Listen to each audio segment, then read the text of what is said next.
Coming on black and full of purple and the white and gold will be, glory's marching. Indeed, Old Baylor is marching, and has done so for more than 160 years. Since 1845, she has paraded steadily, from quaint but culturally refined Old Independence to modern-day Belton, from 24 to over 2,700 students, from an endowment of less than $10,000 to one of over $60 million, from one graduate in the first 10 years to over 500 graduates each year, from one dilapidated building to a campus filled with new or updated, fully equipped buildings. To understand the University of Mary Hardin-Baylor today, it is necessary to look back at the path she has taken, the ups and downs encountered, and the events that have shaped her. In 1839, the Republic of Texas was only 3 years old. Indians, Mexicans, and Americans were on the warpath.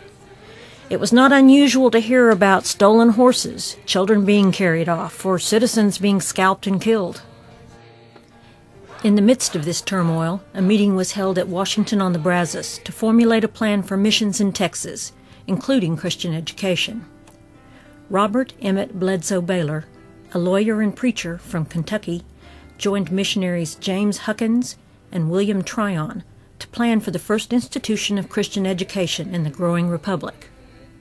The charter for Baylor University, approved on February 1, 1845, called for a female department, a male department, and a preparatory department to be established at Independence, Texas. The female department was housed in an old 2-story building at the top of a hill. The male department was about a mile away on another hill.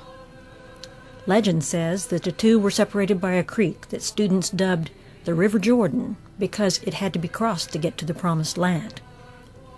Even so, students of both genders were initially taught together, but when Rufus Burleson became president, co-ed classes ended abruptly in 1851. In 1866, primarily due to administrative disagreements, the female department secured a separate charter and was named Baylor Female College. Following the Civil War, the railroad passed Independence by. Roads deteriorated, and the river became useless for commerce. Because of the changing situation, a decision was made to move the schools. The male department was moved to Waco, joining Waco University and becoming the Baylor University we know today. Because many Baptists opposed coeducation, the decision was made to move the female department elsewhere. It became a prize fought over by Belton, Temple, and other communities. With a bid of $31,000 and 10 acres of land, Belton won out over Temple by a mere $1,000. On April 21, 1886, a cornerstone was laid in Belton for what would later be named Luther Hall. When completed, the building included classrooms, parlors, offices, living quarters for the president's family, a chapel, and dormitory rooms. It did not include indoor plumbing or electricity. The development of the cottage home system in 1893 expanded the scope of the college to a place where young women who otherwise could not afford to attend were able to live and work. The program was one of only 2 work-study programs in the country at the time, the other being at Mount Holyoke. The first cottage held 12 girls who did the housework, tended the garden, and dairy cows, as well as attending classes. The following year, for the princely sum of $100, 2 rooms were added to accommodate 8 more girls. Eventually, 12 cottages were built. Legends abound regarding how L.I. Moore, later L.I. Moore Townsend, found funding for the cottages, including selling her jewelry to pay bills and often receiving donations of exact amounts needed to pay specific debts. An unrelated legend tells about the school's colors of purple, white, and gold. When President McKinley visited Austin in 1900, the entire student body went to hear him. They noted that their banners of gold and white were too similar to those of the University of Texas, so they added purple to be distinctive. Even as the school established itself and its traditions, tragedy loomed.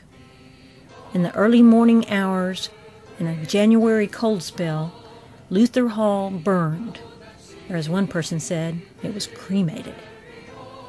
The roll call of those who lived in Luther was dramatic.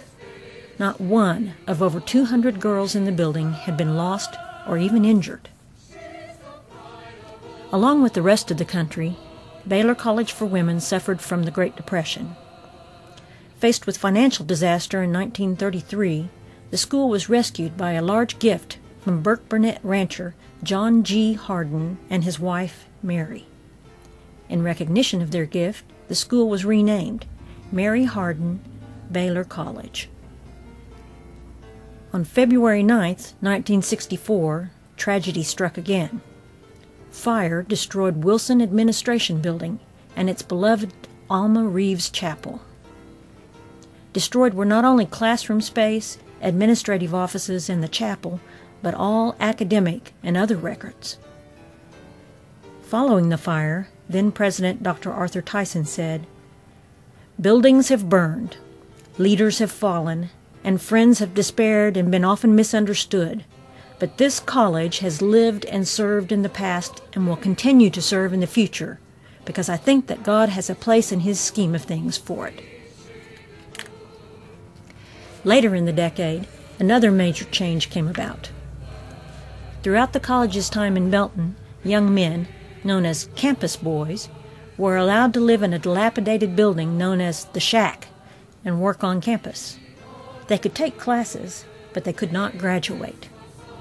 Eventually, males attended without the work requirements, but still could not graduate. In 1968, through special arrangements, a degree was granted to the first male graduate, James P. Smith. In 1971, the college became fully coeducational. Since 1978, when the school achieved a new status and became the University of Mary Hardin-Baylor, much has changed, and much has stayed the same. Academically, we have been ranked in the U.S. News and World Report as one of America's best, and been regularly reaccredited by the Southern Association of Colleges and Schools. We have added several degrees, including a doctorate.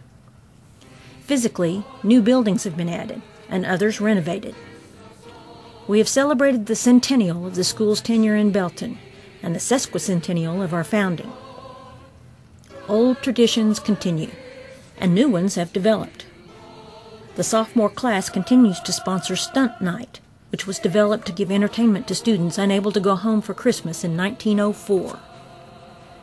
The Easter pageant, first performed on Easter morning in 1940, is a student-directed production bringing 5,000 spectators to campus each year.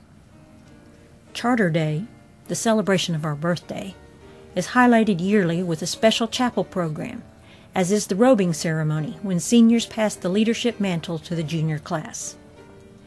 Freshman initiation and orientation have become Welcome Week with a dubbing ceremony for new students. The Miss Mary Hardin-Baylor pageant yearly recognizes the talent of our co-eds, and the more recent Crusader Nights spotlights our men. Perhaps the most noticeable changes have come in the sports arena. From the days when campus teams had no consistent name, mascot, or uniforms, we have become the mighty Crusaders and Lady Crusaders, proudly clad in purple, white, and gold.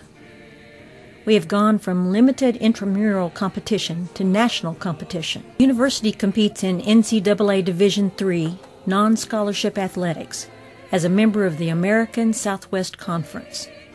The school sponsors 12 varsity athletic programs, and since 1998, the teams have won or shared a combined total of 14 conference championships and competed at the national level in basketball, tennis, golf, and football.